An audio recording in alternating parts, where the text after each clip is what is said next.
Okay, let's go ahead and continue with the heading, The Great Depression.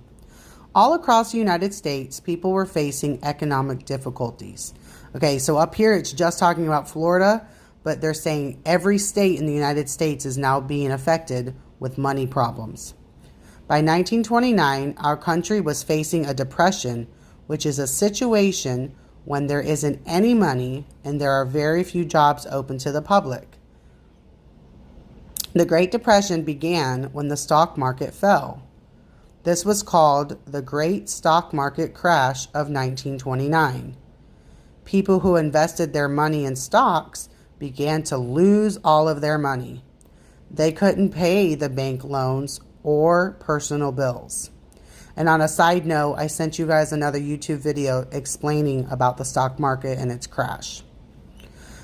Okay, in 1931, the Florida State Legislature created a state racing commission, which legalized betting or gambling at both horse and dog race tracks and at all jai-alai frontons.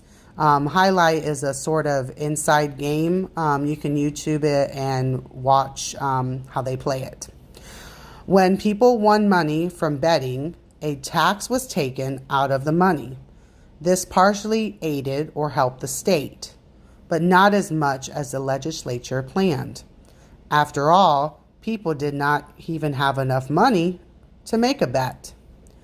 This idea that the legislature hoped would pull Florida out of the Depression did not work. The Depression affected the nation's banks as well. By 1932, okay, so now it's already started in 1929. We're already here in 1932 and it's still going on. Many banks had to close their doors. This meant that people were losing their savings. Without money, families could not afford a place to live or even adequate food to eat. They also couldn't buy goods and services, which means most businesses had to close as well. So they had no money to buy food. They had no money to buy clothes. It was a very, very sad time. Over 12 million people across the United States were unemployed, which means they don't have a job, at the peak of the Depression. In Florida, there were over 90,000 families affected by the Depression. During the first years of the Great Depression, Florida's government did little to help the people. So they already had to deal with all this and the Great Depression, and now the government in Florida isn't helping the people. But the federal government, so this is our from Washington, D.C., they gave help by providing Floridians with financial aid called relief. 1/4 of the people, so 25% of the people who lived in Florida were on relief, so they were getting help.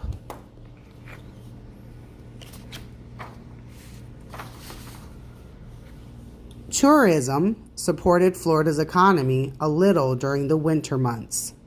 Many people drove to Florida to enjoy the warm climate. So we call those people snowbirds because they leave their houses up north where it snows in the winter and they come and live in Florida. Because Floridians were facing economic difficulties, however, Florida State Police were stationed at Florida's border.